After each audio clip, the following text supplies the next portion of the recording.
आज की जो वार्ता थी उसी में यही था कि बिलासपुर में जो रैली हुई, ऐतिहासिक इसमें हिस्सेदारी लोगों की रही। तो हम उन सबका धन्यवाद करते हैं जिन्होंने इसमें पार्टिसिपेट किया। और आज तक की ये बिलासपुर की सबसे बड़ी रैली थी। और जहां हमने इसमें अपनी जो 2 साल की हमारी उपलब्धियां रही हैं उनके बारे में जानकारी दी। समाज के हर वर्ग के लिए इन 2 साल में काम करने का प्रयास किया है।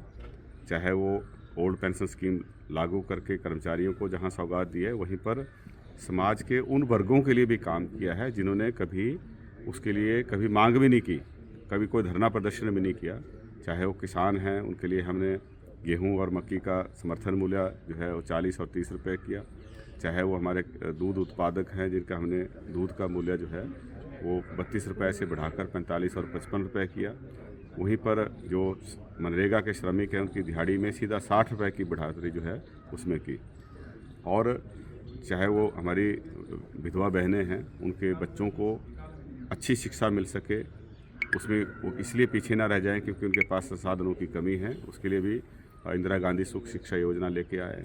अनाथ बच्चों के लिए सुखाश्रय योजना लेके आए।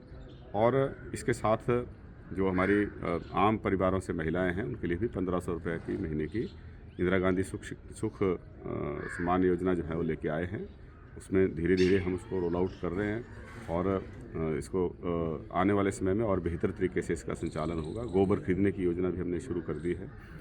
तो समाज के हर वर्ग के लिए जो है उनका कल्याण हो सके, उनका आर्थिक और सामाजिक जो उत्थान है हो सके, ये हमें उस पर पूरी तरह से कृत संकल्प है।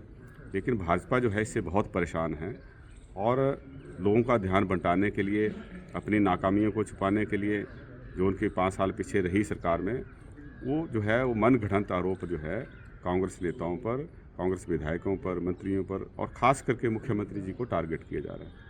मुख्यमंत्री जी को टारगेट करके जो है वो सरकार को जो है एक किस्म का जो काम हम जन कल्याण के कर रहे हैं उससे हमारा ध्यान उस तरफ ना रहे और सिर्फ एक मड स्लिंगिंग और काउंटर उसके लिए जो है हम उसमें उलझे रहे हैं। इसलिए जो है कभी ऐसे ऐसे इश्यूज़ राष्ट्रीय स्तर पे भी क्रिएट किए गए, राष्ट्रीय मीडिया में भी हिमाचल को बदनाम करने की कोशिश की गई, जो धरातल में जो बिल्कुल कोई आधारहीन है, जिनका कोई तथ्य उनके जो है मैच नहीं करते हैं।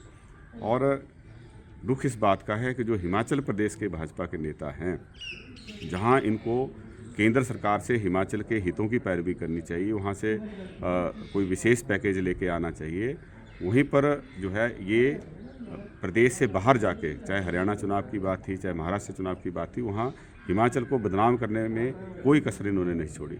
और ऐसे ऐसे मुद्दे खड़े किए, चाहे वो टॉयलेट टैक्स का था, चाहे समोसा कांड था, चाहे और थे, उसमें सिर्फ इसलिए ताकि भाजपा को जो है राजनीतिक तौर पे फ़ायदा मिल सके। ये बहुत निंदनीय है, ये घटिया स्तर की राजनीति है, इससे इनको परहेज़ करना चाहिए।